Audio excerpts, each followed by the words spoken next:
Hey guys, welcome back to Contest Prep University. I'm Joe Klemczewski with Adam Atkinson. We are going to wrap up our series on cardio today, talking about the training considerations, which we've touched on in a couple episodes, but primarily some of the ways that you may need to modify your cardio. And I'll throw out one, Adam, in the fact that I'm pretty sensitive to things because I've had a pretty severe IT band syndrome in my upper hip area, trochanter area. I've had this running chronic issue with a piriformis on the same side. So sometimes I just know, hey, this is not the day to sprint, or maybe I need to take a couple weeks off and kind of de-escalate my intensity a little bit. But besides injuries, what are some other things that you might modify cardio prescription around?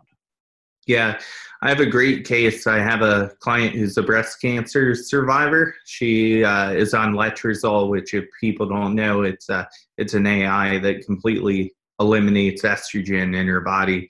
So we have a lot of bone density concerns. She's getting blood tests every 2 months that I look at, and we look at her bone density. But her last coach was just murdering her with HIIT, and it was really affecting her body, her recovery. And you need estrogen to mobilize body fat. That's something that a lot of people don't think about. So we've really gone low intensity route with her. And when we do HIIT, it usually is a type of rope swing, something that's very low impact. And we've got her doing those like twice a week right now. Pretty short bursts. This lady's a little bit more mature, in her 50s. And this has been great for her, and she feels so much better. She's recovering better for her training sessions. Obviously, there's a lot of hand-holding with that, but it really is important, and it makes that big of a difference when you have someone with so many needs like that. Do you use low-intensity work but higher resistance to decrease bone impact but still try and build bone density? So she does have access to an assault bike and a Concept 2 rower, so we have utilized those quite a bit. And she lives where it's pretty warm right now, so we've actually allowed her to get outside as well for some of those less intense cardio sessions.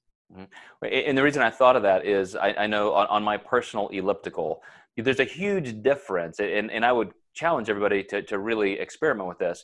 If I'm on an intensity level, a resistance level that I can, really get after the speed, that's way different than if I triple the intensity to where it's just like grinding. It's like almost, you're in the lowest gear going up a mountain. And that is way harder because there's so much more muscular output. But again, you can't do that forever either. That almost creates kind of a high intensity interval. But at the same time, you could find that sweet spot in the middle where if the speed and the repetition and the pounding on joints is just not effective, then find something like the rower, the elliptical, the assault bike, where you can increase resistance and just work a little bit harder, but without that kind of intensity or speed, and you will absolutely get your heart rate up, which, going back to the studies I mentioned earlier regarding epinephrine and growth hormone, that's where you secrete more of those anyway. This goes all the way back to early studies, I think in the maybe 60s or 70s by Arthur Jones and people who looked at the growth hormone response and how you have to use more muscle tissue.